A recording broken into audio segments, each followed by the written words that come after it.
متفقن علیه حدیث ته امام بخاری مسلم دواړو روایت کړي عبد الله ابن عباس نا رضی الله عنه. تاسو د الله رحمت وګوره. عبد الله ابن عباس فرمای وی نبی علیہ الصلوۃ والسلام مبارک او فرمایل چې کله انسان د نیکی اراده وکا نیکی نه اچا سره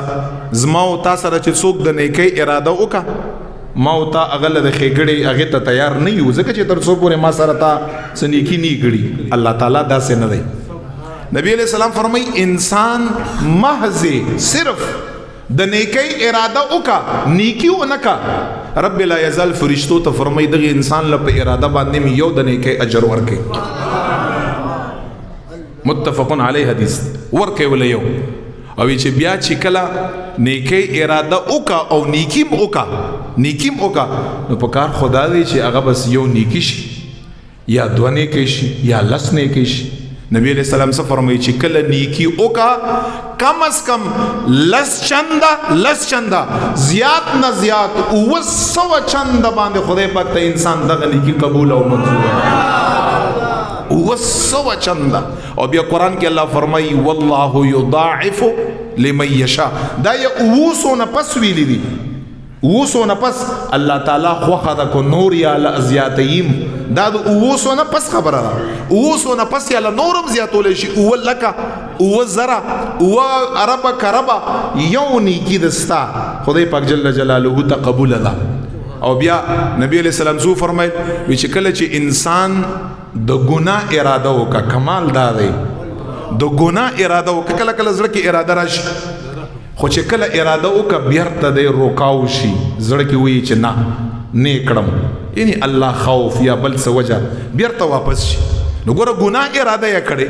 او روکاو شو وی نکړه من شو وی چې رب لا یزال نبی علیہ السلام فرمای فرشتو ته فرمای په دې باندې انسان لازمه طرف نه یو نیکی ورکړه ورته فرمای چې دا اراده د ګناه وکړه او بیرته رئیسار شو وی نکړه چې دا وی نکړه دي ته وګورئ دي ته مګورئ چې د ګناه اراده یې وکړه دي ته وګورئ چې اراده خو د ګناه وکړه خو خو نکړه کنه دي ته وګورئ په دې مولا یو نیکی ورکړي. او چې کله انسان وی چې دا ګناه اراده وکا او بیا ګنام تر وشي نعوذ بالله الله دې موږ ګناهونه معاف کا. چې فرشتي الله ته ګوري چې شی وکړو چې فرشتو ته الله و فرمایي چې صرف یو ګناه یو لیکي یو ګناه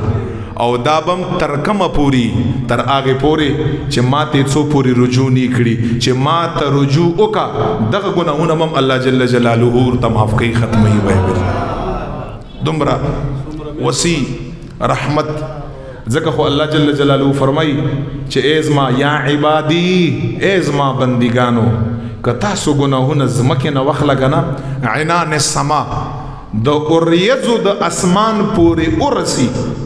دومره گناهونه چې زمکا فضا دا هر څه تر ډکشي الله فرمای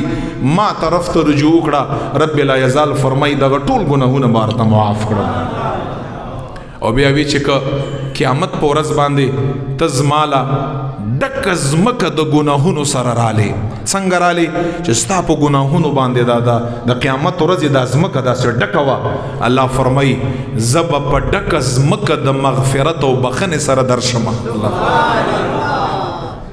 الله تعالی رحمت ډیر وسیع دی. سبقت رحمتي غضبي نبی علیہ السلام فرمایي چې الله فرمایل چې زما غضب هم شته زما رحمت هم شته خو زما رحمت د زما په غضب باندې لوی دی ډیر دی. نو دی وجنه دغه کومه عشره چې روانه ده دا د رحمت عشره ده ټول دعاګانې پکې وغواړي تاسو خدای پاک جل جلاله نه مغفرت هغه او سچ ستاله درځي